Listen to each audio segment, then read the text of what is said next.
bipolar marcado por Estados Unidos. Muchos creen que estos últimos años, post-Siria y post-Ucrania, nos harían entender que Estados Unidos va perdiendo poder. Vamos a ver qué pasa en los próximos años. Muy bien, y cambiando de tema, en España hoy el Congreso no autorizó el referéndum independentista en Cataluña. Tras un debate de casi 7 horas, la propuesta fue rechazada por 299 votos en contra, 47 a favor y una abstención. No concibo imaginar España sin Cataluña, una Cataluña fuera de España y de Europa, ha dicho el presidente del gobierno español, Mariano Rajoy, ante el Congreso de los Diputados, que debatió hoy el referéndum que definiría la independencia de esta región autónoma del país. Los argumentos jurídicos que ha dado Rajoy han sido consistentes. No es posible atender a lo que nos solicita el Parlamento de Cataluña porque no lo permite la Constitución. No lo permite porque, independientemente del uso que se le quiera dar, se trata de una competencia indelegable. Lo que tampoco está permitido es autorizar, no hablo ya de delegar, autorizar un referéndum cuyo propósito sea radicalmente contrario a la Constitución. Bajo estos sustentos, sumado a los argumentos de los diversos diputados de la Cámara Baja de las Cortes Generales de España, el debate, que duró más de 6 horas, terminó con un resultado abrumador para el promotor de la iniciativa separatista, Artur Mas. 299 votos rechazaron el referéndum catalán, mientras que solo 47 se mostraron a favor. Inmediatamente conocido el resultado, el presidente de la Generalitat de Cataluña, Artur Mas, ha dicho que el Congreso podría decir que sí, pero no lo hicieron. No podemos obligarles, son más y más poderosos, pero no confundan diciendo que no podían, señaló Mas. El presidente catalán también ha dicho que este no es un punto final y que la voluntad de su pueblo no puede detenerse por una votación en el Congreso de los Diputados. Muy bien, y Mariano Rajoy, el jefe de gobierno español, ha retado a los nacionalistas a cambiar la Constitución. ¿Qué pasará? ¿Qué te parece? Bueno, era esperable, ¿no? Ya sabíamos cuál era la posición de los principales partidos que iban a votar por el no referéndum, principalmente los dos más importantes, el PSOE y el PP.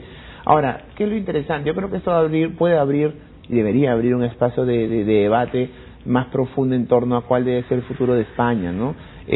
Rubalcaba, el líder del Partido Socialista, sí, ha propuesto pues la vía federal, un cambio en la Constitución y en la vía federal, algo que, por ejemplo, a pesar del consenso por el no con el PP, pues esto el PP no lo comparte, y de alguna manera abriría la posibilidad de crear autonomías mucho más profundas y fuertes. O sea, como Estados Unidos. Exacto. Es decir, si ya por sí el sistema español tiene un sistema de autonomías muy importante, el sistema federal tendría un nivel de autonomía mucho mayor, digamos.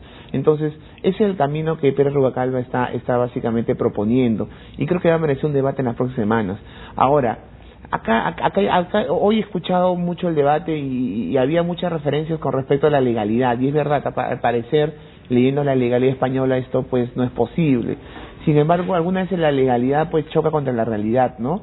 La realidad de una comunidad como Cataluña, que se ha visto desfavorecida en los últimos años. Es decir, Cataluña era el motorcito de España, y que ha sido, a pesar de ser el motorcito, uno de los más afectados por la crisis en la última década. Entonces, la mayor cantidad de empresas está en Cataluña. Pues. Entonces uno se pregunta, pues, ¿cuál es la sensación en Cataluña al respecto?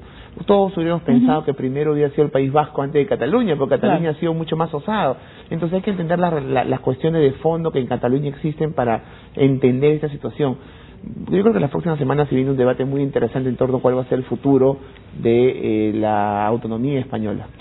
Muy bien, y nos vamos cambiando de región. En Afganistán, tras las elecciones presidenciales, se han registrado 3.000 reportes de fraude, una cifra mayor a la del 2009.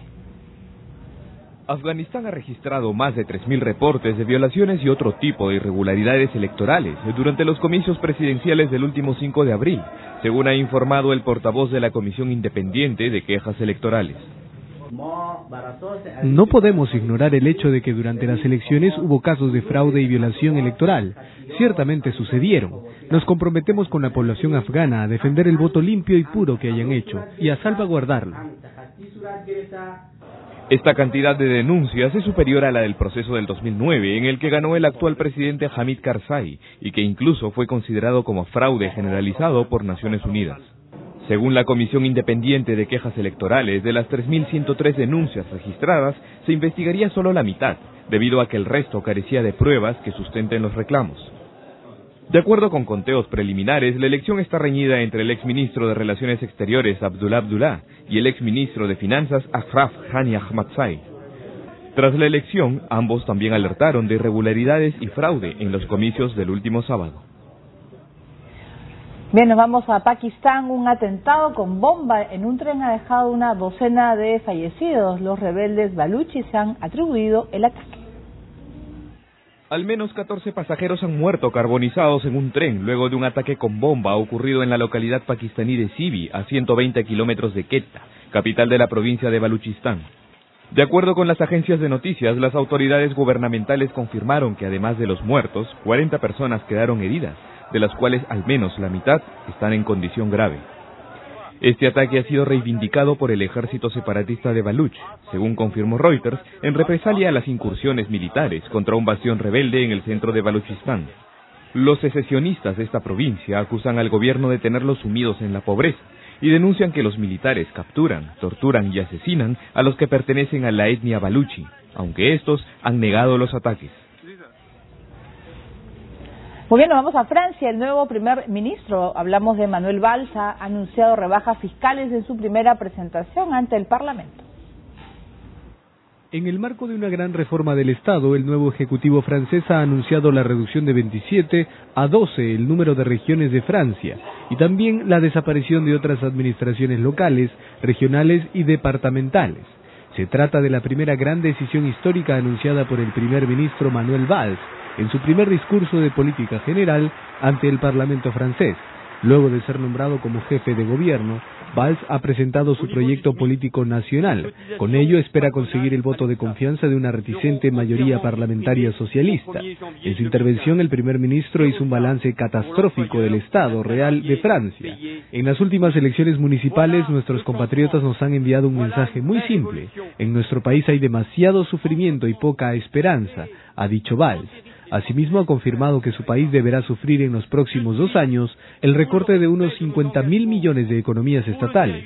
De esta manera envía un mensaje a Berlín y Bruselas, donde Angela Merkel y la Comisión Europea ven con gran preocupación el estancamiento de la economía de Francia.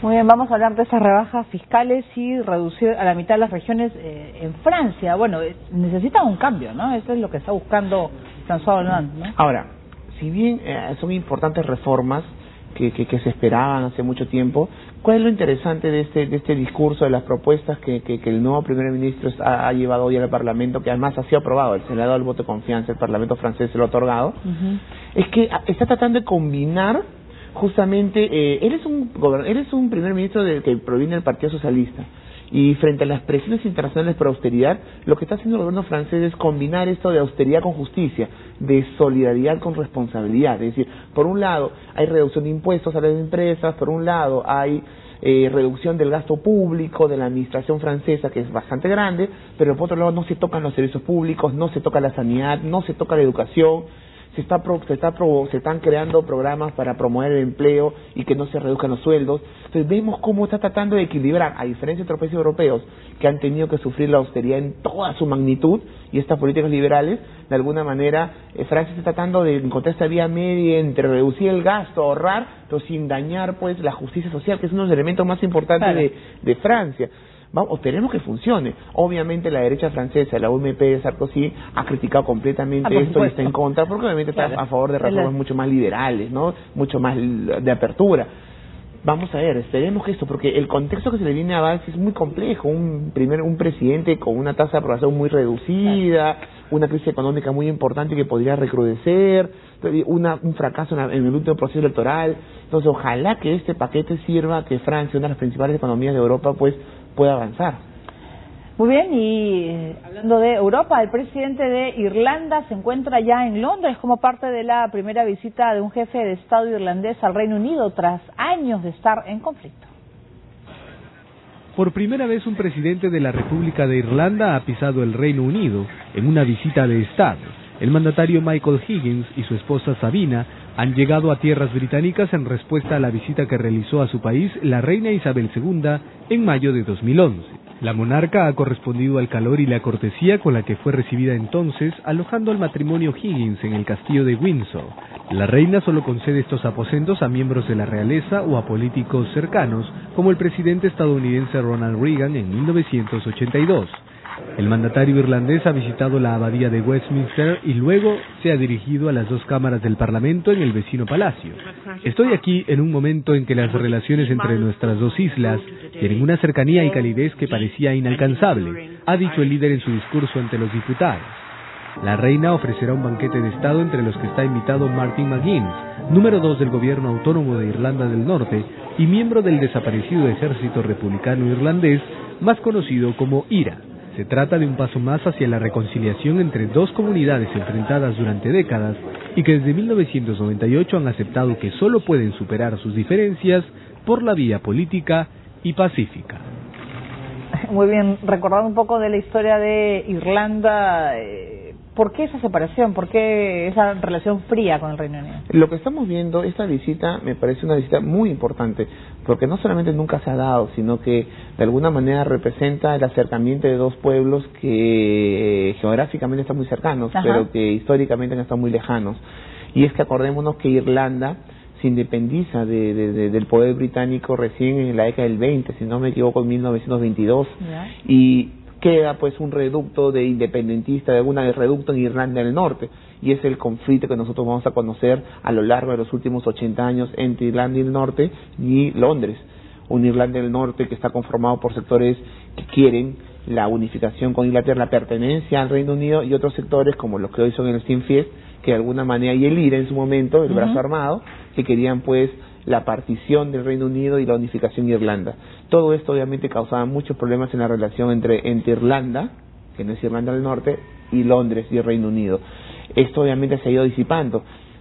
Acordémonos los acuerdos de hace 16 años de Viernes Santo que permitieron la pacificación de Irlanda del Norte. Acordémonos la visita de la reina a Irlanda hace 2 o 3 años, y ahora la visita, la devolución del presidente de Irlanda a Londres. Entonces, todo esto lo que están haciendo en estos últimos 15 años es consolidar una mejor relación, y creo que para la estabilidad del mundo siempre es positivo ver cómo podemos dejar de lado las armas y tender al diálogo.